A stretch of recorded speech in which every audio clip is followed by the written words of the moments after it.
everyone, and welcome back to my channel. My name is Tanisha. I'm also known as ER Nurse 86 over on Twitter. And in today's video, I'm going to be discussing all the drama that went down yesterday between Tati, Shane, Rylan, and Trisha Paytas. Now, the first thing I'm going to be discussing is Tati's 40-minute long video, which I'm sure you guys have all seen by now. I'm going to be discussing the things that she revealed, things that she confirmed, and some questions and concerns that I have regarding her video. Then I'm going to be talking about Shane and Rylan's reaction to her video. And finally, I'm going to touch a little bit on the response video that Trisha Paytas posted on YouTube last night. Now, y'all will have to forgive me. I've got my notes here because I had a lot of thoughts. So the first thing that I noticed about Tati's video is that she says that her statement was both vetted and approved by her legal team. Now, the significance to this is, for me, it says that she's got some sort of concrete evidence backing up the claims that she's making in her video, which is huge because she made a lot of accusations. She says that she was coerced to post her By Sisters video by both Shane and Geoffrey. And she says that they were filling her head with all of these concerns that James was doing things that were unsafe and putting his career at risk, which I don't fully believe. Now, I think it's possible and probable that they pushed her over the edge, but my personal belief is that Tati was feeling some sort of way about James. Can't even talk, James, because of the sponsored post that he did with Sugar Bear Hair, which, as everyone knows, is her biggest competitor in the vitamins and health supplements market. Now, she claims that she was worked by both Shane and Geoffrey, which is interesting and kind of a cop-out because she was warned by multiple people, both who were her supporters and just concerned citizens on the outside looking in, that Shane and Geoffrey were not to be trusted. Now, here's the thing about Jeffree Star. He's been around for a long time, 16, 17 years he's been in the entertainment and beauty industry, and he's always been the same person. He's always been very transparent about just how toxic and garbage he is.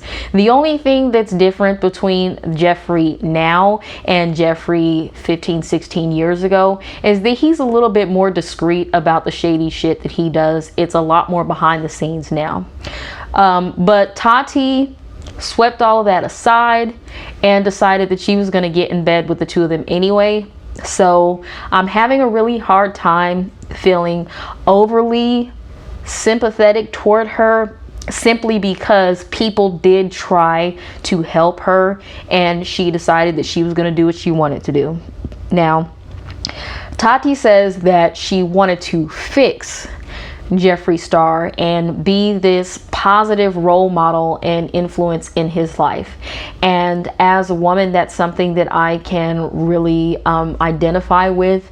But we need to really move away from this trope as women that we need to fix these broken individuals. It is not our job to try and make these people better people. All we can do is try and educate them, but no one is going to truly change until they have that internal motivation to make that change on their own. So in my opinion, Tati trying to positively influence Geoffrey into becoming this like good person, she was just spinning her wheels. Now, two things that I really appreciated about her video was the fact that she apologized to both James Charles and Jackie Aina. Public apologies that I feel were both very long overdue. She said to James that she was sorry that she ever posted that By Sister video, that she is sorry that she gave up on him and that she didn't reach out to him privately, which honestly a lot of this could have been avoided had she just sat down and had a private conversation with James. We probably wouldn't even be in the situation that we're in now had she been an adult and sat down with him and had like a come to Jesus meeting. But she didn't, so here we are. Now, she apologized to Jackie Aina for not believing or supporting her. And she admits that she blamed Jackie for provoking Geoffrey Star and causing him to attack her, which is very frustrating and disheartening for me. Geoffrey viciously attacked Jackie, and she was only ever respectful and gracious towards him. Even when she was criticizing him, she did it respectfully, which, if you ask me, is a lot more than he deserved.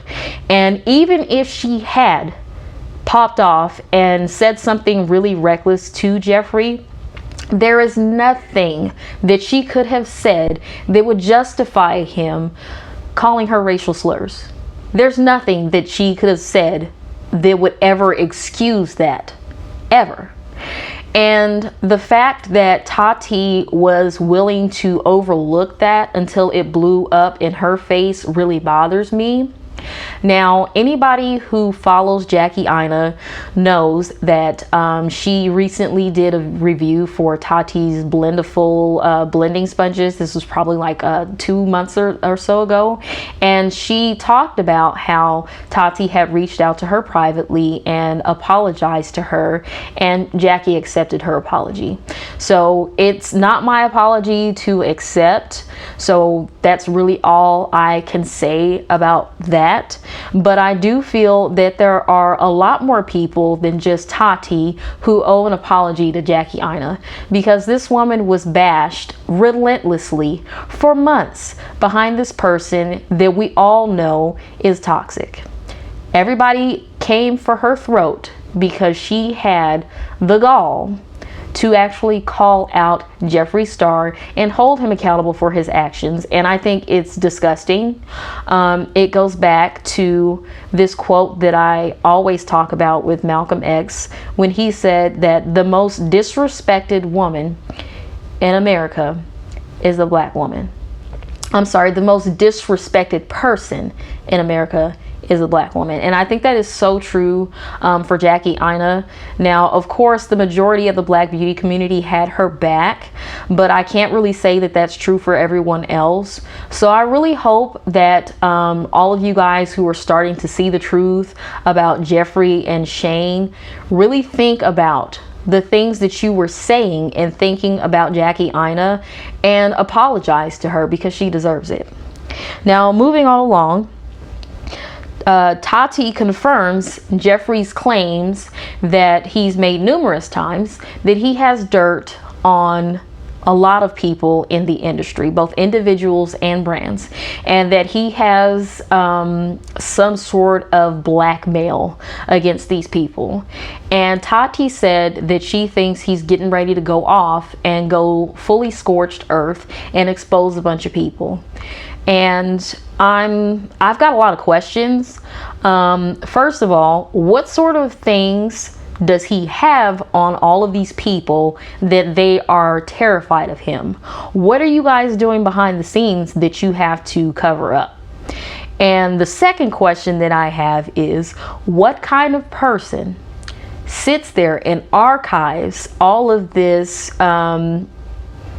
blackmail, this compromising information about people in order to use as ammunition against them later on down the line? Think about what kind of person would actually do that.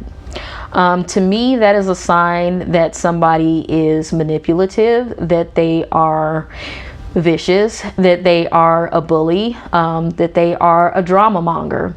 And I'm wondering, like, does he have voice notes? Does he have text messages? Does he have screenshots, screen recordings, like secret voice recordings that he's done of these people?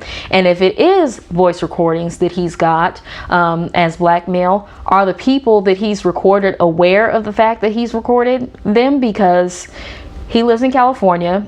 and I don't know if you guys are aware of this fact, but California is a two-party consent state, meaning that if a recording is made, both parties need to be aware and give consent in order for the recording to be made legally.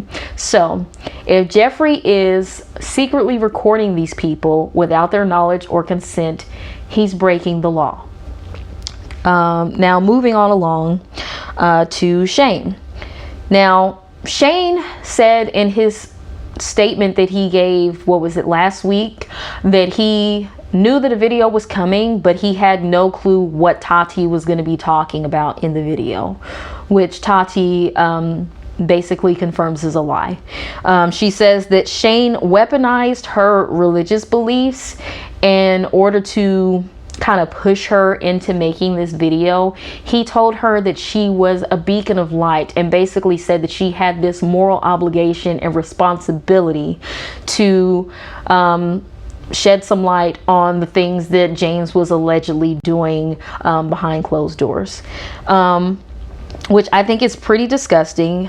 I think it's really, it makes me very ill to think that they would use this woman's religious beliefs in order to goad her into making this video. Now, that's not to say that Tarte didn't play a role in all of this, because she absolutely did. She is responsible for her own actions, and if you ask me, she is every bit as culpable in Dramageddon as both Geoffrey and Shane and Rich Lux and whoever else knew what was happening behind the scenes before all this stuff came out. So Tarte said that Shane offered to help her edit her Bye Sister video, and said that he wanted to come to her house and film her response when everything started coming to light, which takes me back to the video that I posted over the weekend responding to Shane's apology video. Once again, we have Shane Dawson wanting to profit off of somebody's pain and misfortune. What kind of person would want to record a friend at basically one of the lowest points in their life in order to include it in a documentary series that's supposed to be about a makeup palette? I'm not understanding the correlation between Dramageddon 2 and the conspiracy palette that he and Geoffrey did, other than he knew that the drama would bring more clicks and views and, in a sense, money into his pocket. So to me, that says a lot about Shane, and it's not good.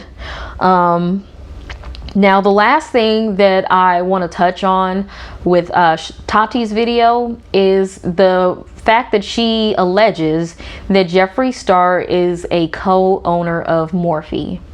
Now, this is something that Geoffrey himself actually said during the docu-series with Shane, the second docu-series. He said that he owns stock in Morphy.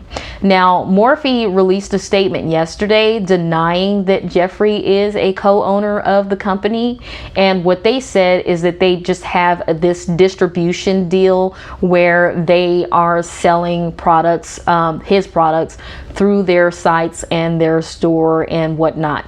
Now, I don't know who's lying. I mean, obviously it's either Geoffrey or Morphy. You got to ask yourself, which of them stands to lose more should this accusation end up being true? And if you ask me, I believe that Morphy stands to lose more, especially considering how tarnished and destroyed Geoffrey's reputation is at this point, deservedly.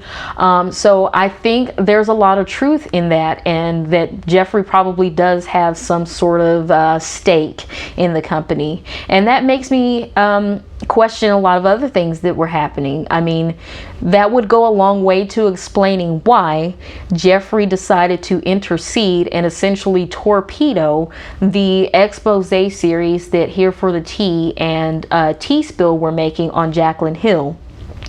he reached out to, I believe it was T-Spill, and said that Jaclyn Hill was contemplating self-harm, and basically ended their series right then and there.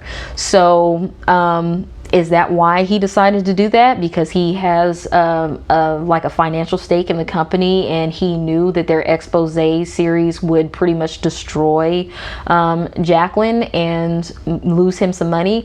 I don't know. I can only speculate. But I think that's something that we should definitely be asking and looking into a lot more going forward. Now, moving on along to Shane Dawson. So I don't know why he decided that this would be a good idea, but he hopped on Instagram Live yesterday while watching Tate's video and had a complete freaking come apart. And to me, it just spelled, he just looked guilty.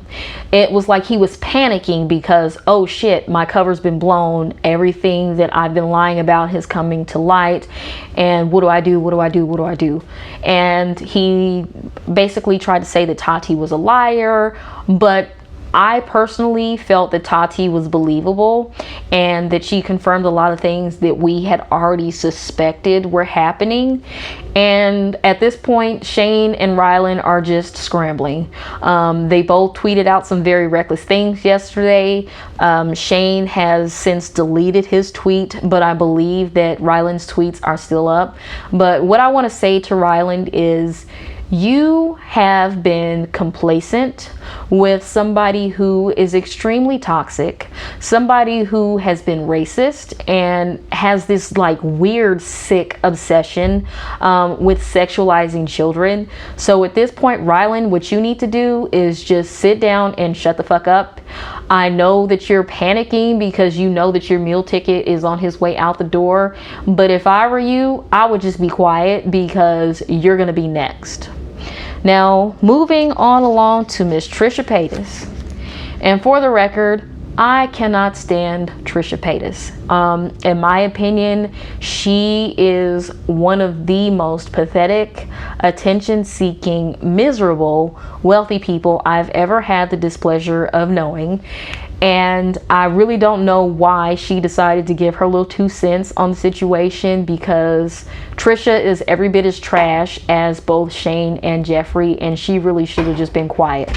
Now, throughout her video, Trisha kept calling Tate a liar and deflecting and saying all kinds of stuff that was totally irrelevant.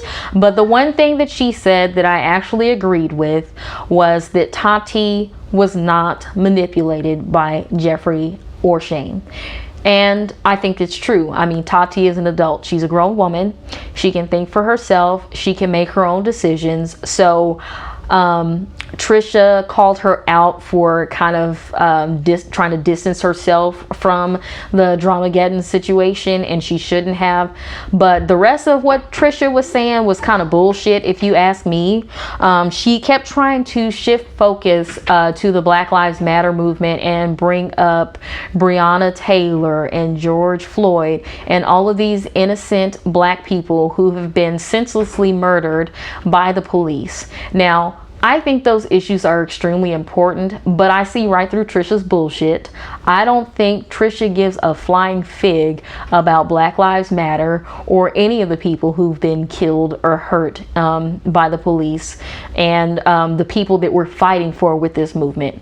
Now, if Trisha actually gave a damn like about the black community like she's saying she does, she wouldn't be doing half the shit that she does. She has been a repeat offender of the black community, the trans community, you name it. She's probably done something offensive to hurt a marginalized group.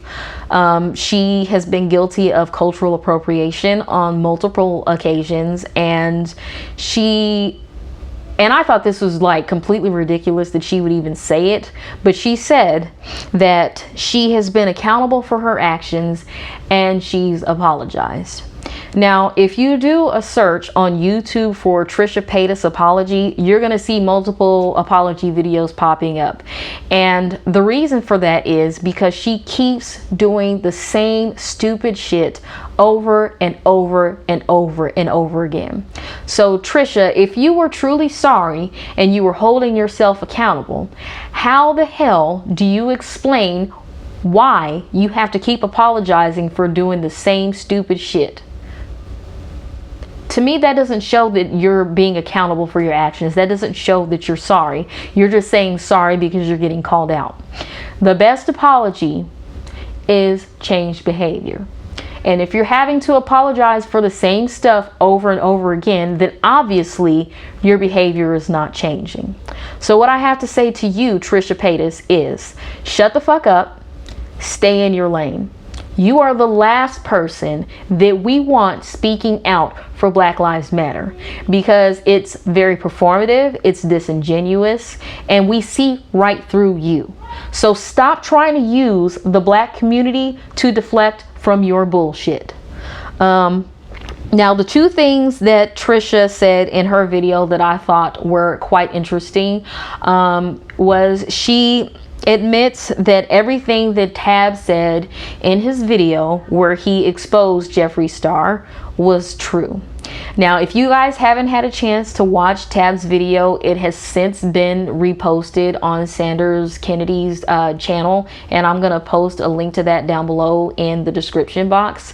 But you guys need to watch that, because Tab basically says that Geoffrey is still the same racist, toxic, manipulative person that he has always been, and he's still saying racist shit behind the scenes. And even Trisha herself says that all of the influencers who have been involved in this drama have said racist things in private.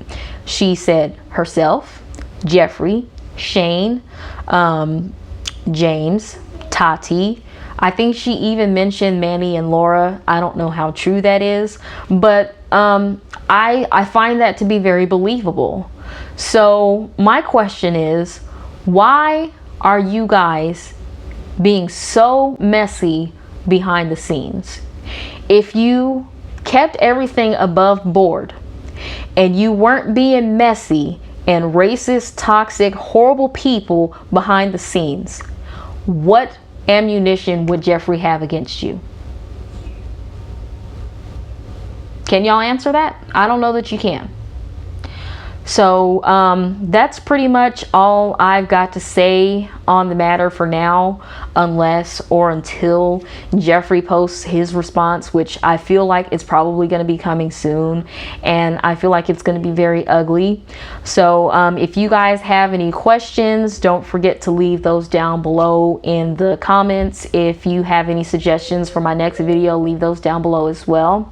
Don't forget to like the video. If you haven't already done so, please subscribe to my channel. As always, thank you guys so much for watching and for supporting, and I will catch you guys all in my next video.